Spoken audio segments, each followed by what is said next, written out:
Marc Masip es el CEO y fundador del programa Desconecta.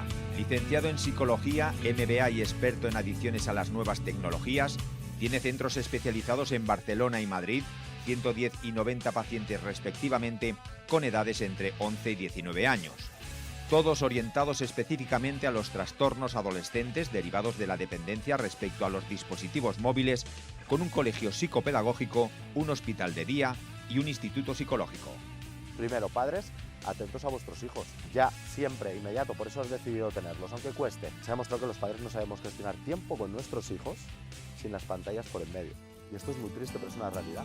Esto está generando una generación de adolescentes cobardes. Yo, por ejemplo, no ceno contigo si estás con el móvil.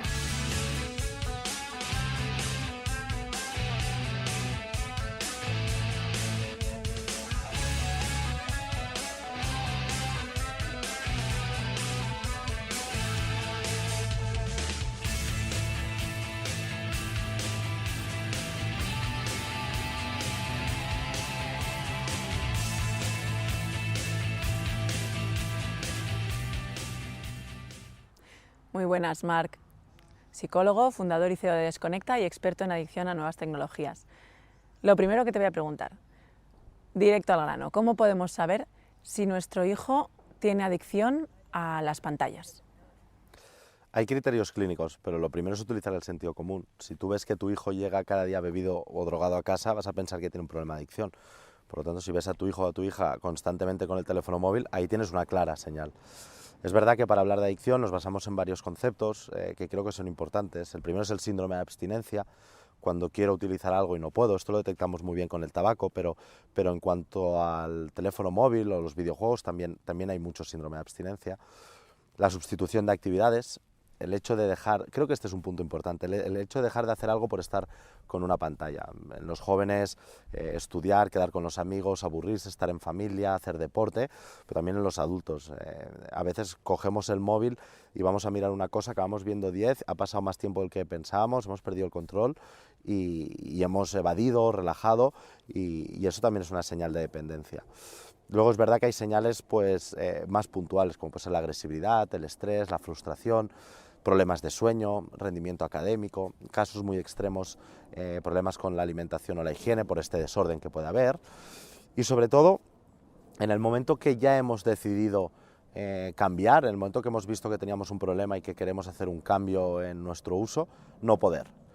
Esto lo vemos muy claro en una persona de 55 años que decide que está fumando, sabe que fumar es malo y seguro que lo quiere dejar de hacer, pero no puede. ¿Por qué? Bueno, pues porque está enganchada, ¿no? Entonces, cuando alguien quiere utilizar menos las pantallas y se da cuenta que no puede, es un claro ejemplo de dependencia. Entonces, si yo pienso que mi hijo puede estar en esa situación, pero no haber llegado, porque supongo que hay grados en el síndrome de abstinencia, ¿hay algún punto intermedio en el que yo pueda frenarlo antes de que mi hijo llegue a la adicción?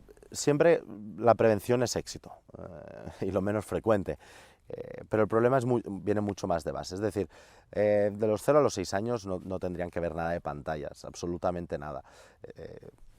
Con lo cual, ahí ya tenemos un trabajo de prevención alto. Aunque quieras cenar tranquilo o estar tranquilo, no deberían ver pantallas. Después ya empezamos con problemas más de fondo. Las aulas, no deberían haber pantallas en las aulas de ningún tipo, o si las hubiera fuera puntual para educar en el buen uso. No puede ser que los adolescentes lleven el móvil al colegio, ni tan solo en los patios, que es un momento en los recreos para sociabilizar, para estar con los amigos, para conocerse, no para estar todos mirando una pantalla, ¿no?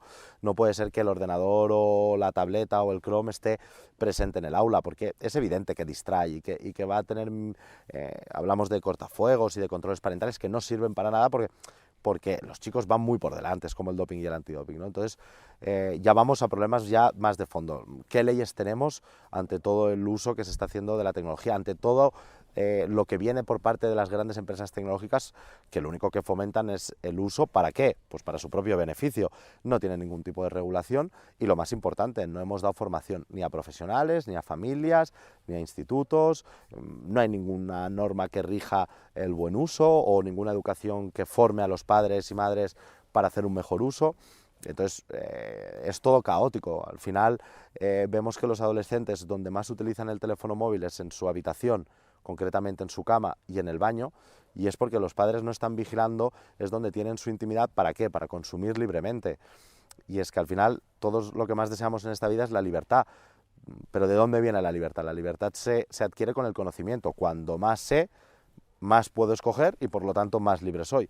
Pues si estamos diciendo que la libertad va subiendo en base a tu conocimiento, ¿cómo puede ser que les demos una libertad absoluta sin ningún tipo de conocimiento? Porque no les estamos educando, no hay libro de instrucción, no hay asignatura, los padres no sabemos qué decir, tampoco nos podemos enterar de todo, que también tenemos nuestra vida, con lo cual lo primero es formar, luego ya veremos cuando están preparados, también depende del caso, evidentemente, pero mira, yo creo que nunca antes de los 16 años un adolescente tiene que tener un smartphone. Puede tener un teléfono convencional que nos sirva para urgencias, para contacto, para tranquilidad paternal, pero antes no lo necesita, ni le van a aportar nada a las redes, ni va a tener más amigos como creen algunos padres porque todos lo tienen, todo lo contrario, va a perder herramientas de relación interpersonal y va a tener una comunicación más cobarde, y el cerebro no está madurativamente preparado, y además las propias redes te lo indican, que son para chavales de 16 años, no para chavales de 10. Entonces un buen método de prevención es darle el móvil y dejarle utilizar las redes cuando toca, no cuando nos lo pide o cuando creemos que tiene que ser, para nosotros, repito, vivir un poco más tranquilos. Salimos de hecho de una pandemia en la que hemos utilizado la tecnología de forma sobreabundante. Parece ser que los niños la única manera de aprender que tenían era conectándose a las clases online. También los padres, pues, superados por el confinamiento, niños encerrados, hemos recurrido de manera también más de lo deseable a las pantallas.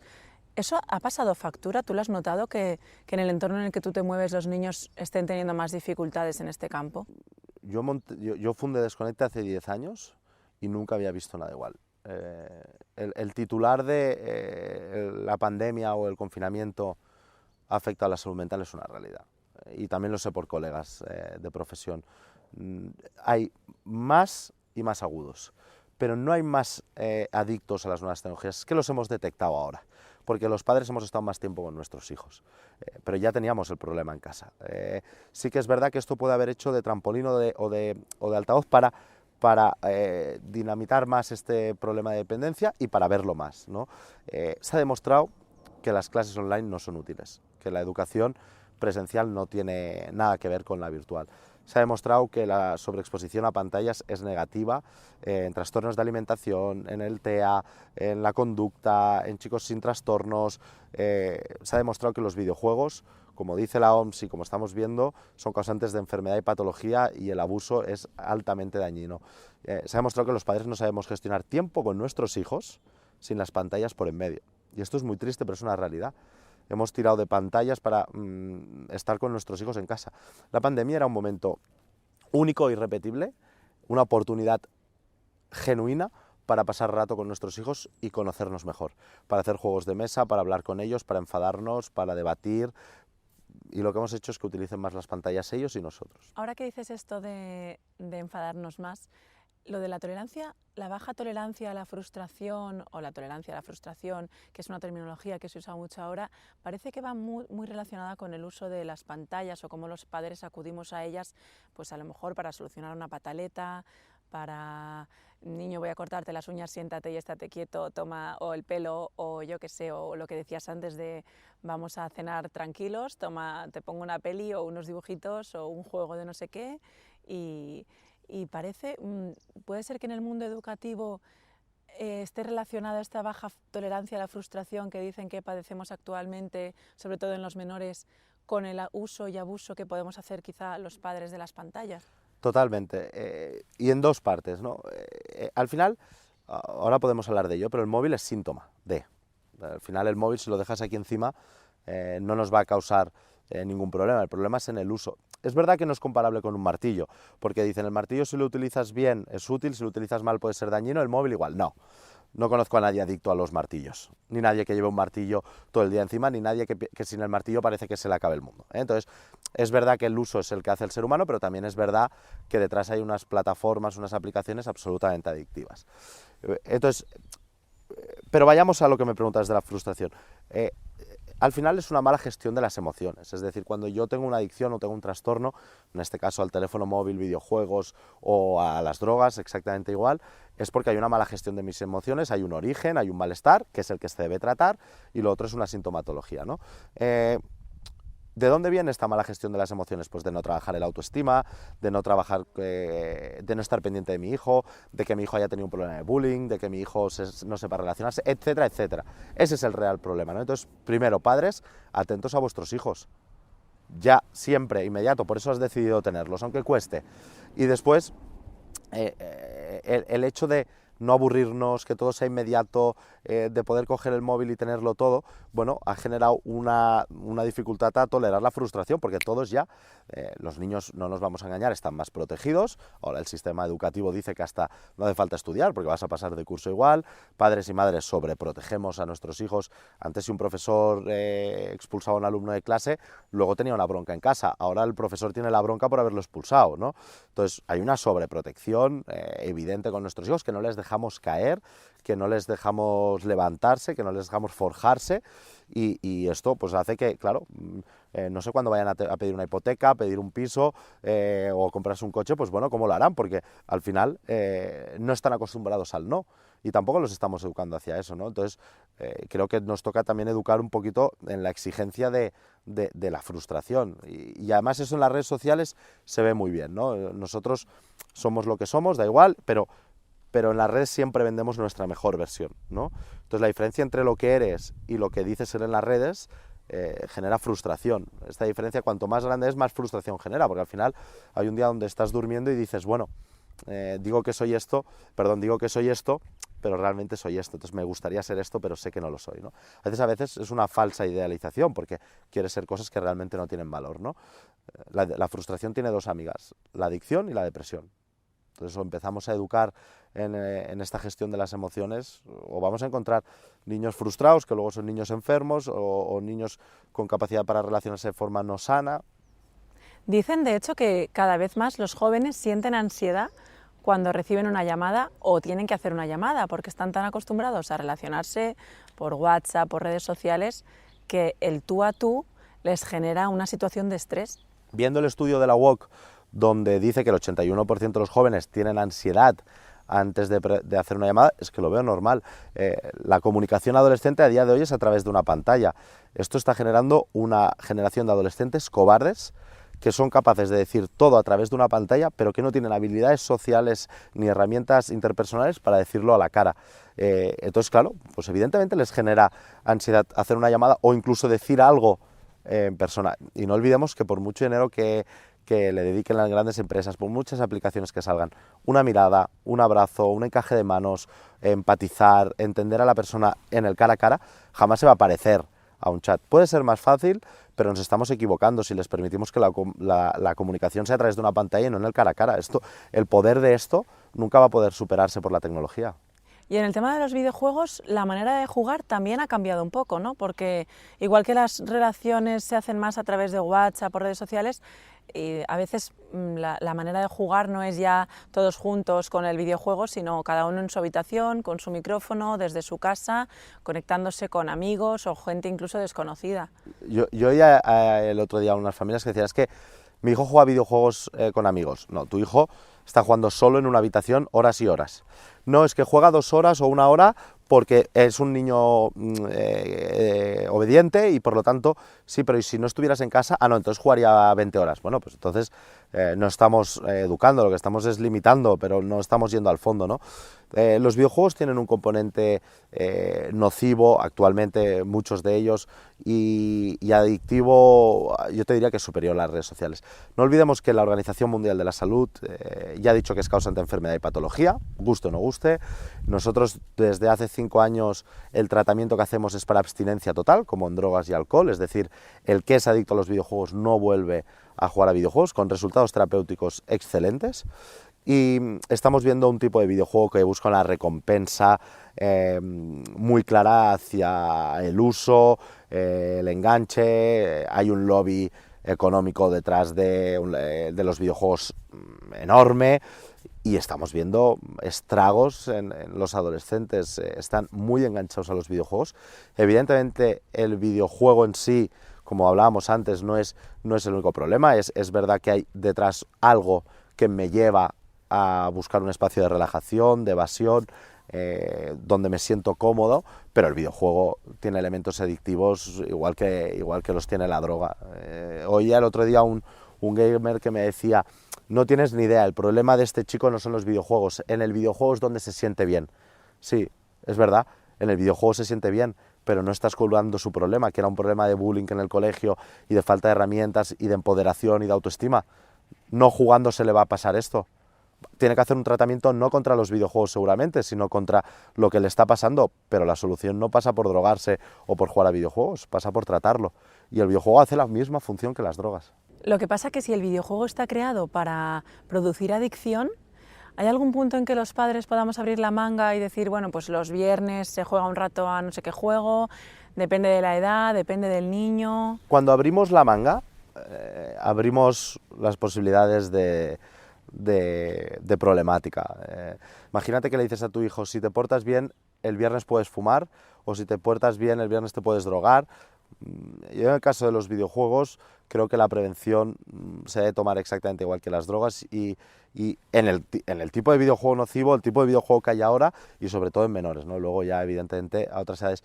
Por lo tanto, premiar o utilizar moneda de cambio las pantallas es un error. La educación sexual, la educación por consumo, la educación en pantallas es indiferente de si tu hijo se porta bien, de si saca buenas notas o de si le gusta el tenis o el violín.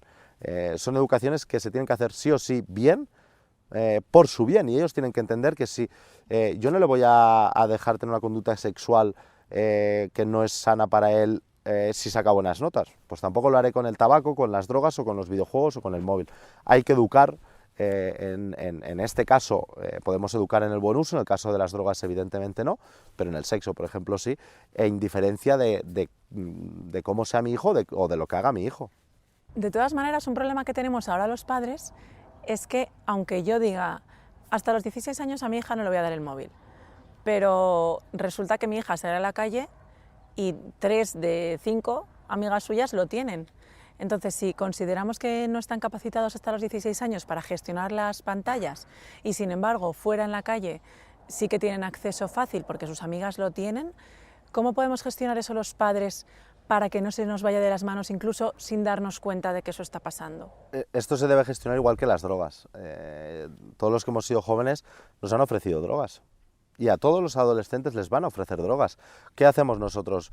Educarles, crearles una hoja de ruta para que cuando les ofrezcan sexo sin seguridad, cuando les ofrezcan alcohol y no toque, cuando les ofrezcan drogas, sepan decir que no. Si tú no vas a poder ir a perseguir a tus hijos para que todo lo hagan como tú quieres, tampoco sería la gracia de una buena educación, pero sí le puedes decir, oye, le puedes educar para que cuando pase esto, tú lo que tienes que hacer es decir que no, porque no es bueno para ti. Hoy enviamos una foto desnuda o desnudo que es muy divertido por una red social. Seguro que se lo van a ofrecer, pero tiene que tener la educación previa a eso, ¿no? Entonces, volvemos a lo mismo, es que ya desde muy pronto en los colegios y en los hogares se tiene que educar en las nuevas tecnologías. Lo que pasa es que nos falta entonces quizá a los padres aplicarnos un poco, porque claro, para nosotros es más complicado el no utilizar las pantallas en el día a día, porque al final es trabajo, es vida personal, son gestiones del día a día que tenemos que hacer a través del móvil, pero al final nuestros hijos nos están viendo. O sea, es muy complicado decirle a tu hijo no uses esto, rechaza cuando te ofrezcan, tal, cuando nosotros mismos somos los primeros que lo utilizamos a diario y de manera recurrente. Bueno, pero piensa una cosa, cuando hablo con los adolescentes te dicen que se sienten ignorados por sus padres porque están con las pantallas ignorándoles a ellos, y que eso les duele y les genera ira. Igual que luego ellos lo hacen con sus padres, ¿no? Nosotros debemos ser el primer ejemplo, espejo para todos. Si vas por la calle, los adultos hay más con móvil que sin móvil. El 70 y pico % de los accidentes en España son por mirar el móvil y los adolescentes no lo usan.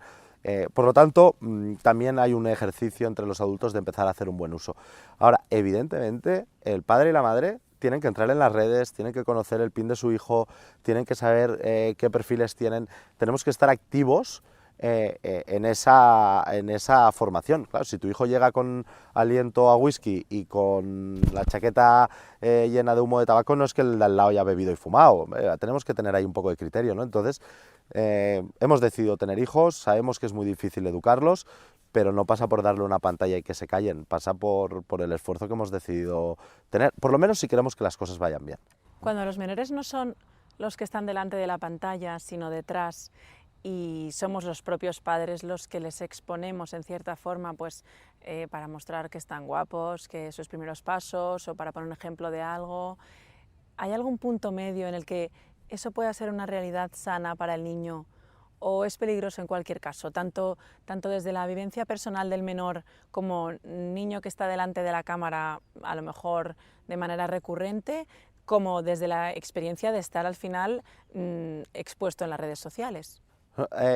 La recompensa en dopamina, en los likes, en los comentarios, en los seguidores, la tiene igual el adolescente que el adulto, ¿no? Entonces, utilizar a nuestros hijos a través de una publicación, por ejemplo, en una red social, para conseguir esto, o porque simplemente queremos compartirlo, o porque nos hace ilusión, para mí es desaconsejable, por dos motivos. Primero, porque él no ha podido decidir en aquel momento si sale o no sale, y segundo, que algún día tendrá 20 o 30 años y a lo mejor te recrimina que lo has hecho, a lo mejor no, pero a lo mejor sí te dice que él no quería salir, y eso ya no lo podrás tirar atrás, porque no olvidemos que todo lo que hacemos en Internet es para siempre. Entonces, estamos por nuestro beneficio o por nuestra ilusión o incluso desde el amor, pero no estamos dejando de decidir a una persona si salir en redes o no. Entonces yo lo veo desaconsejable. Y en el tema de la pornografía, que cada vez es un tema más preocupante, cada vez los menores antes, más jóvenes, recurren a búsqueda de imágenes, de información. Bueno, estamos en lo mismo, ¿no? Hay que evitar que lleguen allí. Pero antes de llegar allí, ¿qué podemos hacer?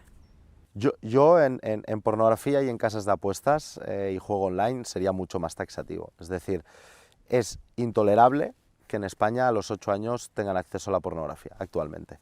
Es intolerable que en 2, 3, 4 segundos puedan ver contenido sexual explícito con total libertad. Que no haya ningún tipo de control sobre cierta pornografía machista, asquerosa y que no está educando en absoluto en el sexo.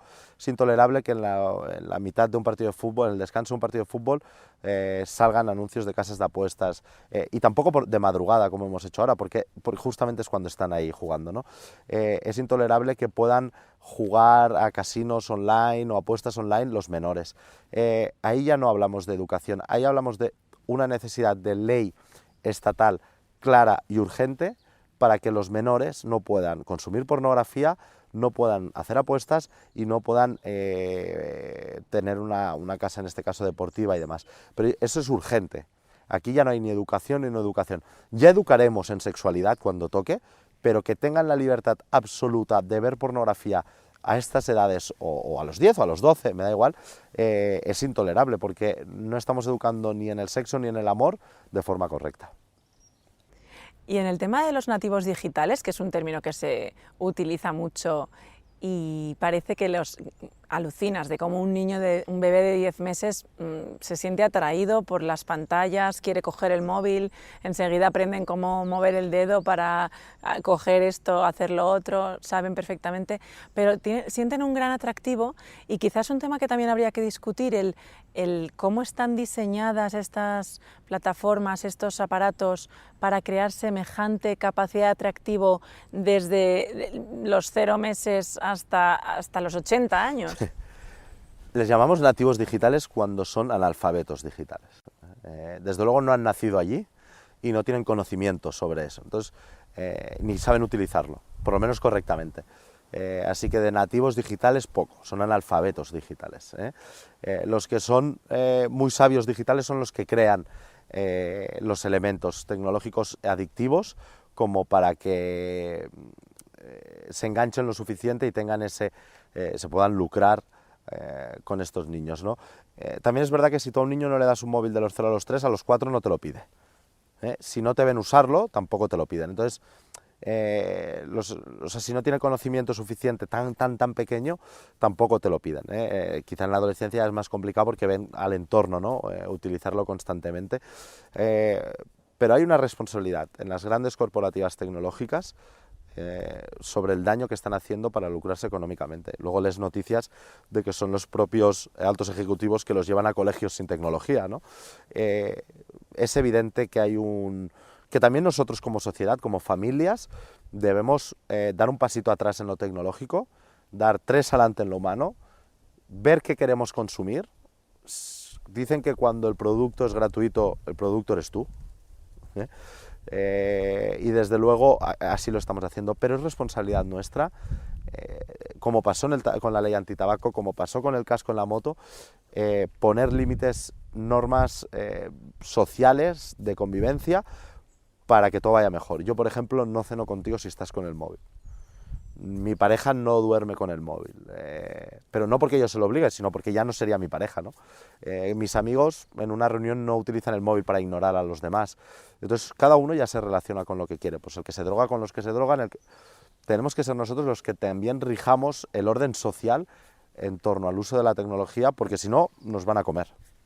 Una última pregunta, que es más bien una duda práctica.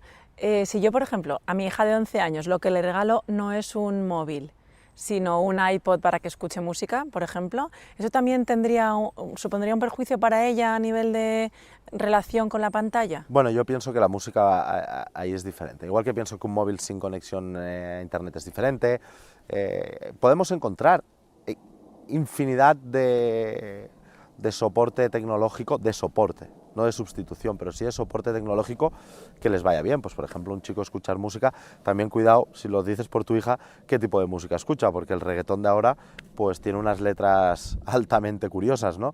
Pero sí, la tecnología tiene partes muy positivas, pero siempre son más a más como soporte, no sustitutivas de nada. O sea, nunca vas a poder dar un abrazo por WhatsApp o un beso por Instagram o pedir matrimonio por Snapchat. Entonces, tengamos la conciencia de que lo primero somos nosotros y que lo otro solo tiene que ser un soporte que nos ayude.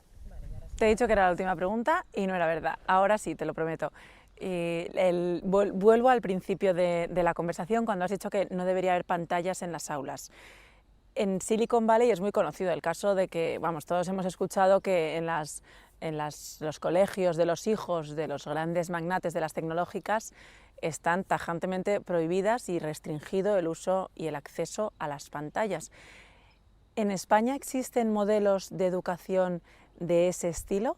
Y también, además, investigadores, lo que es quizá más importante, ¿no? Científicos, investigadores, divulgadores que den importancia y expliquen el porqué de ese razonamiento, de esa metodología, y porque a veces también los padres necesitamos esa información para, como decías, decidir libremente las opciones educativas para nuestros hijos.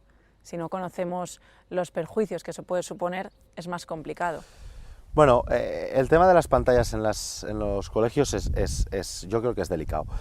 Para empezar, no veo ningún niño haciendo Words, PDFs o examinando lo que es un hardware, un software por la calle. Están todos con las redes sociales. Entonces, esto de que hay que educar en las pantallas en el aula, yo lo veo complicado. Cuando hablas con la gran mayoría de profesores, te dicen que gestionar un aula de 30 con móviles, tabletas y ordenadores es imposible.